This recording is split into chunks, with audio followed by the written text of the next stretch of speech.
What's going on, Mudtruckers? Welcome to Mudtruck News. Email us at mudtrucknews@gmail.com. Hopefully you guys are having a great day today. Here's the thing, right? I always daydreamed about being the first to be able to interview the Secretary of Transportation or interview President Trump. But of course, I'm never able to get in contact with anybody. And so because of that, I think I've learned, not my lesson, but I'm paying attention to what they're saying, right? So the other day when they were out in Texas with OIDA, Texas Trucking Association, and Secretary of Transportation, Sean Duffy, and he makes the comment that he hears a lot of this and that truck drivers are very vocal, and he's hearing that and he's talking about, X, right? The old Twitter. And so I don't really have a following there. So I'm going to do my best now to have to grow on X so that I can try to get to these people so that we could get some interviews and tell them the truth. Sometimes maybe they don't want to hear the truth. I'm not stating that, but, for some reason, I'm not able to get any of these interviews, but I am proud that at least Landline Media did get that interview. Mud Truckers, down below, I'll put the link, watch the whole video. Tell me what you think about this, right? So, I'll dissect this a little bit for you. And I read through some of the comments, and you tell me what you think. Do you think that he was Secretary of Transportation, Sean Duffy, was giving a lot of PR answers and word salad type of answers, or did you feel like he was actually listening and caring? Because, when I first listened to this, of course, there's a lot of issues that he hears about. And, he pretty much states that he can't just solve the issue, because if he puts a policy that's in place that isn't going to make complete impact, then, they can't do it at all. Right.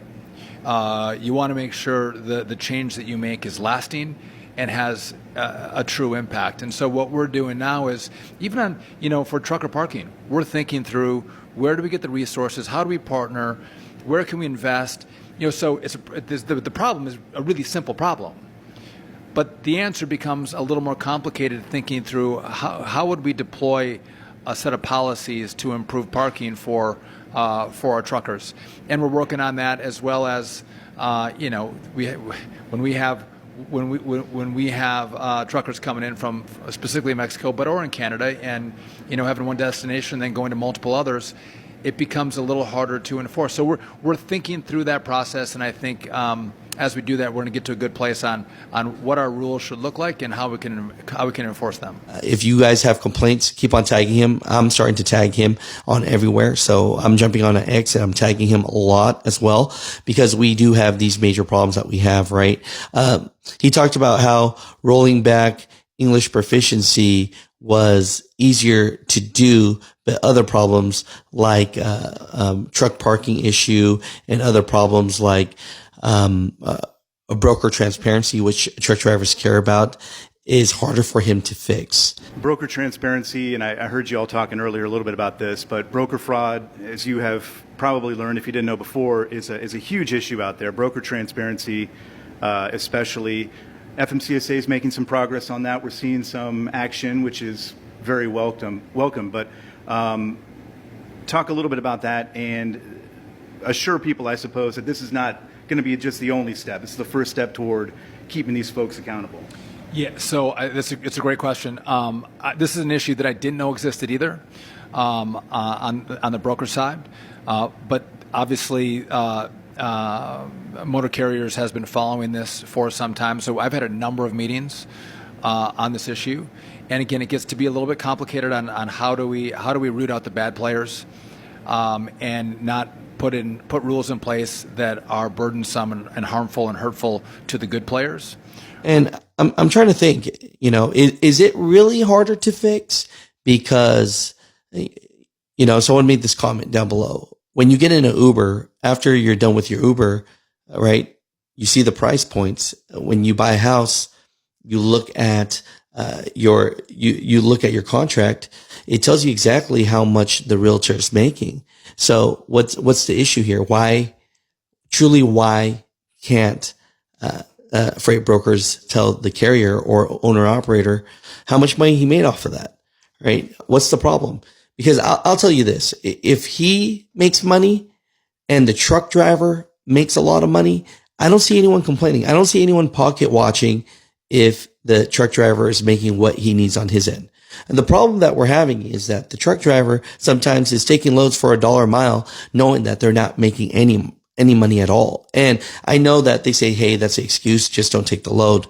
Right. But at the end of the day, why does something like this even exist? I understand capitalism as well, but should there be some type of regulations where the federal government jumps in and says, hey, this is a amount of money at the minimum that a driver needs to make, at least to be able to pay for his equipment, for his service, right? And so it is very interesting on that. The biggest concern that I see that truck drivers care about is broker transparency and the hours of service. We talk about public safety, and he talks about this in this interview, and public safety is important, but the hours of service, the way it works, I almost feel like the hours of service, the ELD, just all of it all together, it more benefits the larger carriers. What would you say to those folks who are concerned about hours of service and would like to see some changes there and some more flexibility as they try to do a job that, as you know, is a very difficult job? So I think it's important to understand that when people come up with ideas for rules, they see it as black and white. And the hours of service can be one of those where they can think through. We got safety data, and we're going to put this policy in place. But I don't think it takes into account actually how someone might navigate a day on the road. And I'm sensitive, and I don't want to say a whole lot. I understand the viewpoint of the truckers out there on the electronic logs. Understand that as well. I get it. We have to go through a process, and again, safety is always a priority, right? And I think a lot of the comments I get are about rule changes, but also safety. Those two things are combined. Again, everyone wants to be safe. You want to come home to your family. You don't want to hurt anyone on the road, and so the comments are given to me with the backdrop, with the safety component, but.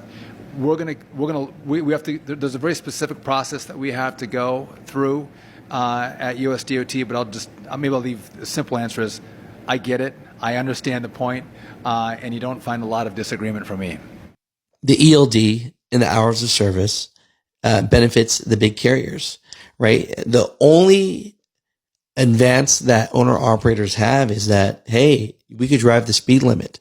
We could get the product there faster legally, right? And so, there's always that complaint. And the other thing as well is with the ELD, I mean, how many times have you started your day and then something happens, but your clock just keeps on moving, and then all that does is just stress you out and makes you want to get there faster, right? And the truck parking issue, it's a big issue, right? And so we're investing so much money on everything else.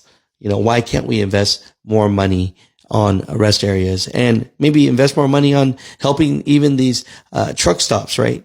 I'm surprised that the federal government hasn't jumped in yet and said, hey, here are grants for this. I see grants for self-driving trucks. I see grants for EPA situations. I don't see any grants helping maybe a normal guy. I had a dream of opening a truck stop and not charging for showers and not charging for parking, and just trying to make it a great business for everybody. Why isn't there no big grant out there, right? I know there's a SBA loan, but I mean, come on. I mean, there's ways to help solve this issue. And, listen to this interview. Let me know what you guys think about this. Overall, I'm just glad that the Secretary of Transportation is talking to people. I am glad that he's not pretending to know something, even though when he says that, people are saying, hey, you had a CDL. He's like, yeah, but, what I did was just local work. I didn't go over the road. So he's not playing up of his experience and what he has done. And I do appreciate that. And I do appreciate that when he says that, he didn't even know that the freight broker fraud was a big problem. He didn't know that freight broker transparency was a big issue in the trucking industry and for truck drivers.